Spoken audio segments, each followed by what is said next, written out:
नमस्कार, आदाब, सत श्री अकाल, जय भीम, जोहार। मेरा नाम है नवीन कुमार। गृह मंत्री अमित शाह लगातार कांग्रेस और विरोधी दलों को भ्रष्ट होने का सर्टिफिकेट बांटते फिर रहे हैं। वो आरजेडी से लेकर समाजवादी पार्टी और ममता बनर्जी से लेकर शरद पवार और उद्धव ठाकरे तक सबको भ्रष्ट बताते फिरते हैं। लेकिन उनकी नाक के नीचे उनके अपने मंत्रालय में भ्रष्टाचार का कारखाना खुला हुआ था और उन्हें हवा नहीं थी। आपको हैरानी होगी, लेकिन बंगाल शिक्षक भर्ती घोटाले पर गला फाड़ने वाले नरेंद्र मोदी के सबसे प्यारे मंत्री अमित शाह के गृह मंत्रालय में सिपाही भर्ती में जमकर घोटाला हुआ है। और यह कोई आरोप नहीं है, सच है। एक ऐसा सच जिसे खुद अमित शाह का मंत्रालय कबूल कर चुका है कि हां, यह सच है। हमारे अफसरों ने सिपाही भर्ती में जमकर घपला किया है और यह भी माना है कि हमें इसकी हवा तक नहीं लगी। मतलब अमित शाह सारी दुनिया का भ्रष्टाचार पकड़ते रहे और अपना ही डिपार्टमेंट भ्रष्टाचार का अड्डा बनता चला गया और मस्त चादर तानकर सोते रहे शाह। जी हां, मोदी जी की नजर के सामने केंद्रीय अर्धसैनिक बलों यानी सेंट्रल पैरामिलिट्री फोर्सेस में सिपाही तक की भर्ती घोटाले में टेबल के अंदर से ले हाथ दे हाथ का खेल चला।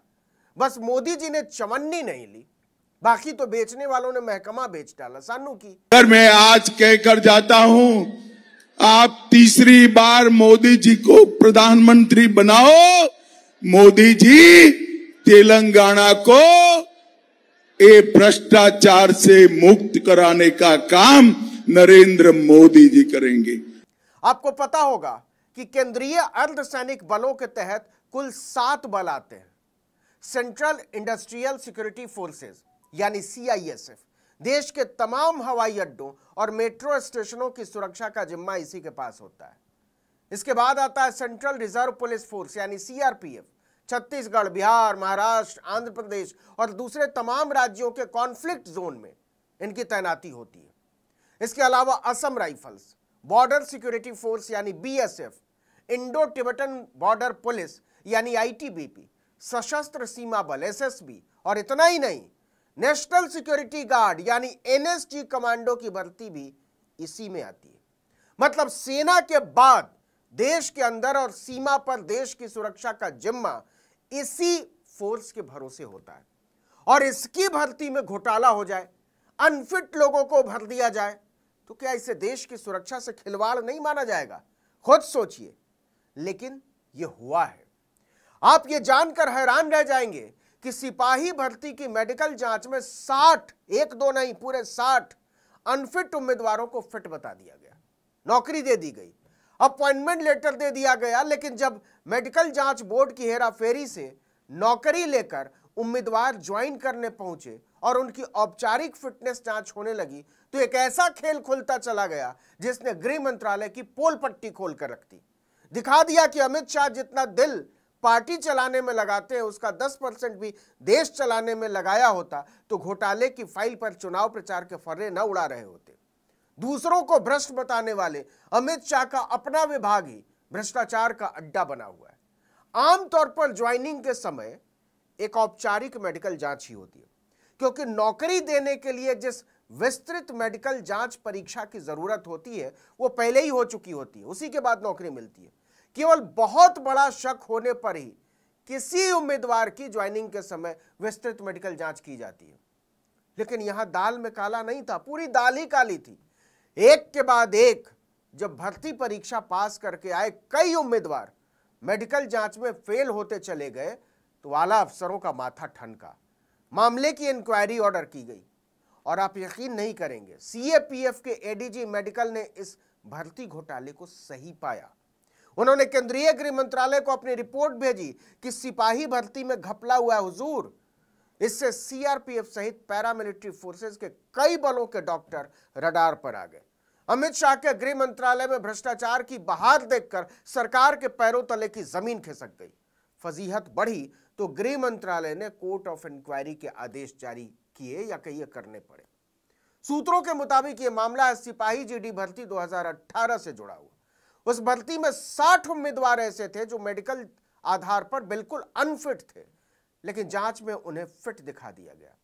इनमें से 17 लड़कों की मेडिकल जांच सीआरपीएफ के डॉक्टरों ने की थी और कमाल की बात यह है कि इन 17 में से 7 उम्मीदवारों का चयन भी सीआरपीएफ के लिए ही हुआ था। बाकी के 10 उम्मीदवारों को पैरामिलिट्री के दूसरे बल अलॉट किए गए थे। आप चौंक जाएंगे जब हम बताएंगे कि इस मेडिकल प्रक्रिया को फुल प्रूफ तरीके से संपन्न कराने के लिए सीआरपीएफ के 16 अफसरों की ड्यूटी लगाई गई थी। इन अफसरों में मेडिकल अफसर, सीनियर मेडिकल अफसर और चीफ मेडिकल ऑफिसर रैंक के अधिकारी शामिल थे। ये सारे अफसर सीआरपीएफ के समूह केंद्र जीसी पुणे, नागपुर और कुछ दूसरे ग्रुप सेंटरों पर तैनात थे। इन्होंने इतने पारदर्शी और ईमानदार तरीके से जांच की कि जिन लड़कों को इन्होंने मेडिकल जांच में फिट बता दिया था वो ज्वाइनिंग के वक्त अनफिट हो गए। चलिए कुछ उदाहरण के जरिए इसको समझते हैं। Doctor Sushil Kumar, SMO, senior medical officer, GC Pune, उन्होंने युवराज गोकुल का मेडिकल जांच किया। 8 फरवरी 2020 को ही विस्तृत चिकित्सा परीक्षा यानी डिटेल्ड मेडिकल एग्जामिनेशन में उसे फिट दिखाया गया, लेकिन मार्च 2021 में ज्वाइनिंग के वक्त जब उसका दोबारा मेडिकल हुआ तो युवराज गोकुल को अनफिट पाया गया। मेडिकल जांच की यह पूरी प्रक्रिया सीआरपीएफ जीसी नागपुर में संपन्न हुई, लेकिन युवराज गोकुल को स्कोलियोसिस ऑफ थोरेसिक स्पाइन बीमारी का पीड़ित बताया गया। यह एक ऐसी बीमारी है जो ठीक नहीं हो सकती। मेडिकल जांच करने वाले डॉक्टर शुरू से जानते थे कि उसको यह बीमारी है, बावजूद इसके उसको फिट घोषित कर दिया। इसी तरह डॉक्टर सुशील कुमार ने 11 जनवरी 2020 को वाघमारे केतन भीखू का मेडिकल टेस्ट किया। उसे syndactyly of middle and ring finger of both hands था। इसे भी एक तरह की स्थायी बीमारी माना जाता है। पहली नजर में डॉक्टर इसको पकड़ लेते हैं, लेकिन उसे फिट बताकर ज्वाइनिंग दे दी गई, लेकिन ज्वाइनिंग के समय बीमारी पकड़ में आ गई। तीसरा केस ग्रुप सेंटर पुणे के डॉक्टर संतोष कुमार का है। उन्होंने हम्बार्ड पवन कुमार विभिशान का मेडिकल किया था।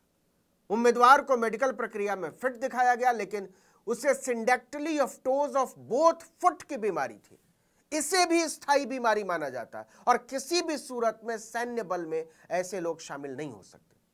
नतीजा जीसी सीआरपीएफ नागपुर में ज्वाइनिंग के दौरान उसको अनफिट बता दिया गया। चौथा मामला डॉक्टर मंजू शाह ने जांच की थी। उन्होंने 20 जनवरी 2020 को निमगढ़े पैरासिक विलास का डिटेल्ड मेडिकल एग्जामिनेशन किया था और उसे फिट बताया था, लेकिन जब वो GC CRPF Pune centre join करने पहुंचा तो उसे अनफिट बता दिया गया। उसे भी एक ऐसी बीमारी थी जो ठीक नहीं हो सकती थी, और ऐसा केवल सीआरपीएफ में नहीं था, दूसरे बलों में भी ऐसी कई शिकायतें देखने को मिली, सामने आई। सीएपीएफ के एडीजी मेडिकल ने जब खुद इसकी जांच शुरू की तो एक बहुत बड़ा घोटाला उनके सामने खुलता चला गया। उनकी रिपोर्ट पर केंद्रीय गृह मंत्रालय मतलब अमित शाह के मंत्रालय ने कोर्ट ऑफ इंक्वायरी के आदेश जारी किए। जांच में यह देखा जाएगा कि किन परिस्थितियों में, क्या मजाक की बात है, किन परिस्थितियों में डॉक्टरों ने ऐसी रिपोर्ट तैयार की। 1 2 नहीं, पूरे 60। उसके पीछे क्या कारण थे। कोर्ट ऑफ इंक्वायरी की रिपोर्ट सीधे डीआईजी विजिलेंस को सौंपी जाएगी। जरा सोच कर देखिए, अनफिट उम्मीदवारों को फिट बताने के धंधे में कितने लोग शामिल रहे होंगे, पूरा चेन रहा होगा। पिछले दिनों भी सीआरपीएफ के 2 डॉक्टर शक के दायरे में आए थे। दोनों डॉक्टर विस्तृत चिकित्सा परीक्षा बोर्ड का हिस्सा थे और दोनों के बारे में शिकायत मिली थी कि उन्होंने दिल्ली पुलिस और सीएपीएफ में एसआई के पद पर चयनित उम्मीदवारों के फिटनेस और मेडिकल टेस्ट में घूस लेकर रिपोर्ट बनाई है। सोच कर देखिए। बिहार की जनता को पूछना चाहता हूं, भ्रष्टाचार रोकना चाहिए या नहीं रोकना चाहिए? कल झारखंड के मंत्री के यहां से 30 करोड़ रुपया मिला। झारखंड मुक्ति मोर्चा का मंत्री, ये इंडी अलायंस का साथी, इसके 2 महीने पहले झारखंड में कांग्रेस के सांसद के यहां से 350 करोड़ रुपया मिला।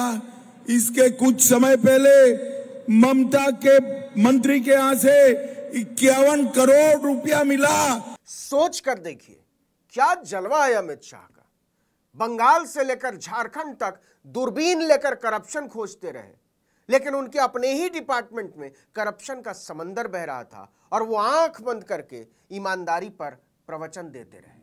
इस वीडियो में इतना ही, लेकिन अगर आपने आर्टिकल 19 इंडिया को अब तक सब्सक्राइब नहीं किया तो फौरन कीजिए, बेल आइकॉन दबाइए, घंटी जैसी आकृति, लाइक कीजिए और कमेंट करके बताइए हमारा वीडियो आपको कैसा लगा। हमारा ट्विटर हैंडल आर्टिकल 19 _ India और मेरा ट्विटर हैंडल नवीन जर्नलिस्ट। नमस्कार।